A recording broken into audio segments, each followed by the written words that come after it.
Welcome to the Richard Sherman Podcast. Hit that sub button if you're new. We're here to give you great NFL content. Please tune in.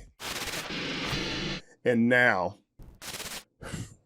time to move on and talk about the Chicago Bears and the Jacksonville Jaguars. And I know.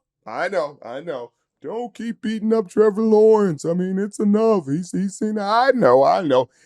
Trevor didn't even play that bad. I'll give you that. Trevor didn't play an awful game. He didn't have he did have the interception, but didn't fumble the ball. Didn't have a lot of turnovers. Did have a turnover, but they're not getting a lot from this defense.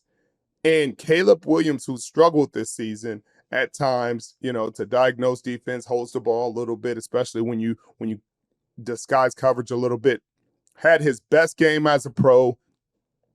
Caleb Williams has gotten better, and I've seen growth in him. He's getting the ball out quicker. On 3 of his touchdown and explosive passes, the ball was out in under 2.5 seconds. That's a huge growth and a huge improvement from where he was at the beginning of this season, where he's holding the ball, waiting for plays to develop, trying to get the home run hit.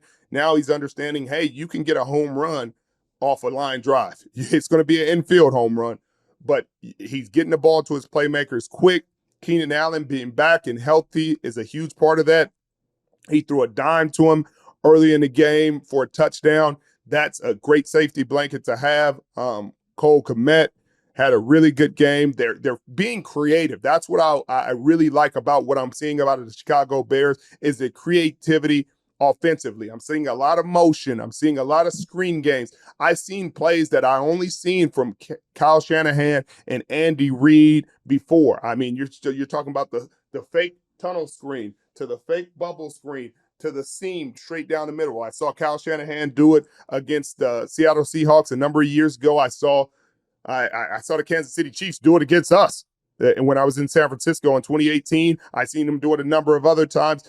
But it's that kind of creativity that takes some of the pressure off the offensive line and makes the defensive line kind of take a step back and think a little more than they have to. They don't just get to pin their ears back and go after the quarterback with no thought of hey, it might be a screen, it may be this, it may be that. You're putting their eyes in different places. You're spreading the defense. You're putting a lot of hesitation and doubt in the defenders' heads.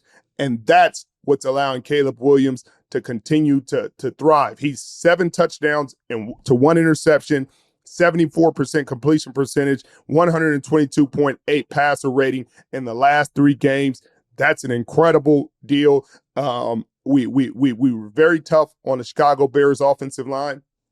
And some of it was warranted, and some of it is on the quarterback holding the ball too long and taking unnecessary sacks. Both sides have improved. The offensive line is playing better for the Chicago Bears. Caleb Williams is getting the ball out quicker. He's making better decisions, throwing the ball away when he doesn't have it.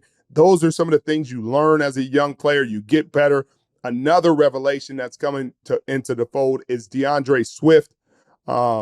17 carries for 91 yards and a touchdown. That rushing attack, again, helps a young quarterback to thrive. It helps him. It makes sure that the D-line has to respect the run. They have to respect that, hey, we will gas you in the run game. So you can't just rush past. You can't just rush up the field. You have to play for the run too. So all those things help a young quarterback, help a passing game, help an offensive line.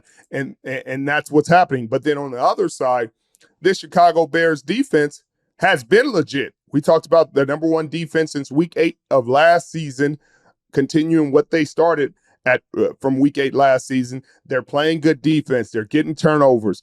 They caused a forced fumble. They got an interception. They're causing issues all to every team, not just the Jacksonville Jaguars. They went over to London and they packed their defense. They packed their run game. It's really cool to see in this very, very tough NFC North Conference to see the Chicago Bears playing this well on both sides of the ball, finally allowing all these playmakers to shine. Caleb Williams did have a little blemish on his performance, an underthrown ball earlier in the game that got intercepted. You can't have it. You gotta complete that. DJ Moore ran a good route, was wide open, should have been another touchdown pass for him, but it ended up being a turnover. But those are just some of the things you got to clean up. As a young player, he's going to have those moments. He's not going to be perfect. He'll learn from him. I'm sure DJ Moore is frustrated and like, hey, come on. Like, why do you have to mess up mine? Everybody else got to eat. I want to eat too. But those are things I think he'll get fixed. I thought, Jacksonville played solid. Their third quarter just was, it just was penalty field. It looked like it was penalty after penalty after penalty after penalty on one of the drives where they had a chance to stop the Chicago Bears and maybe flip the momentum back to their side. They just could not get off the field. Every third down, penalty. Every third down, penalty. Every third down, penalty. They're just shooting themselves in the foot. And people are calling for Doug Peterson's job. And I get it. Your team's not winning. They're 1-5. They're a really talented team. But when you're 1-5 and you just paid a quarterback $55 million, you have to start pointing the finger at more than the coach. Like, did the quarterback is he not factoring into this? I mean, he was 23 of 35, 234, 2 touchdowns and an interception. It sometimes, again, these wins and losses, you give credit, you give money to these guys to play at a high level, and you have a high regard for them. And I was told, oh man, Trevor Lawrence got him to the playoffs, but he didn't get him to the playoffs till Doug Peterson got there. And then when he got him to the playoffs, I was told Doug Peterson was the answer. That's what I was hearing from Jacksonville fans. Man, they were so happy. They were so got a coach that can unlock the hidden talent of Trevor Lawrence. But now they're calling for Doug Peterson to get fired. And this is the same Doug Peterson that went to a Super Bowl with Nick Foles after Carson Wentz, who was having an MVP type season, went out with an injury, won it with Nick Foles. And I don't think that coach is the issue. Now, maybe he's not doing a great job. Maybe there's other things factoring in, but ETN is a good player. Evan Ingram is a good player. I think Gabe Davis is a good player. I think you have solid players on defense, especially the defensive line. And I'd love to hear what other people think the problem is. I think you have to put some blame on the quarterback. You have to put some blame on the defense not getting stops. You have to put some blame on the head coach, but does firing Doug Peterson get it done? Does that solve your issues? You fire Doug Peterson, and who do you hire? Maybe Ben Johnson, I guess. He'll be a top candidate this year. You hire another offensive coach, so then you give Trevor a couple more years to blame another offensive coordinator as a coach and say it's the coach's fault again because he's not developing. I just don't know. I don't know if they made the right decision paying him. And now you're 1-5, and you're likely going to be picking in the top 10 in the draft next year, and you're not picking a quarterback because you just paid him $55 million. If you pay a quarterback $55 million and you're picking in the top 10, then he has something to do with it. And so congratulations to the Chicago Bears and the growth of your young quarterback, the growth of your team, the growth of your offense, the steady play of your defense and special teams. That's been really impressive. I'm looking forward to see these NFC North matchups because I think it's going to be a great game, and I'm sure everybody in that building feels confident and feels good about where they come as a team after dealing with everything they dealt with last year. But on the flip side, Jacksonville Jaguars, they got to figure it out. They got to figure it out. You're staying in London, which I don't know how you feel about that because you just got your butts kicked there, and now you have the New England Patriots coming into town.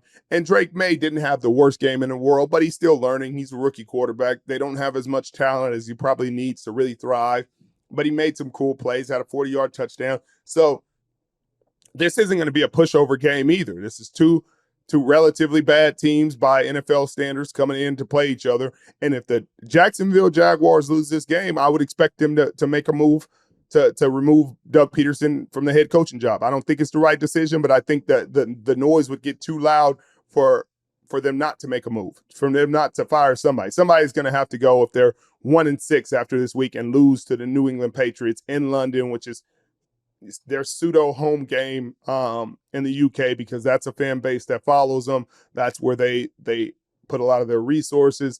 And so I'm really going to be paying attention to this game this week because they're playing early enough for us to watch that game. It'll happen before the 10 o'clock games even start, and we'll likely have an answer on their plane ride back of what they're going to do, what the fate of Doug Peterson, who I believe is a good coach, is. And than what Trevor Lawrence is going to have to do in the future, because he's going to be a $55 million quarterback no matter what. You just signed the deal. He hasn't even started making that money yet. So you got at least 2 years with him before you can move off of him. And I don't think he's the answer. And I didn't think he was the answer in the first place. And I had a lot of questions about how they came to the decision to pay him. It was like, hey, he's solid, so let's just give him all the money.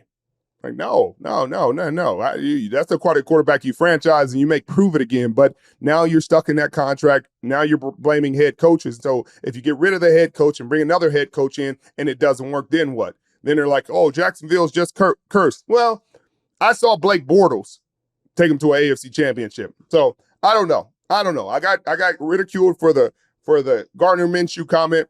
But if you're saying, oh, Trevor Lawrence he took this team to the playoffs, and if he can do that, then he deserves. Well, y'all wasn't trying to pay Blake Bortles, and I know it was Jacksonville and one of the greatest D lines and one of the greatest sack performances of a defense has had in this decade, but still, Blake Bortles took him to the AFC Championship and was really close to getting him to a Super Bowl. So when you make that argument about Trevor Lawrence, it's going to fall on deaf ears, because football is a lot bigger game than that. And that argument is, it gets crazy once I start bringing up other facts into it. So let's not get too crazy. But moving on, the Bears are getting a much-deserved bye week.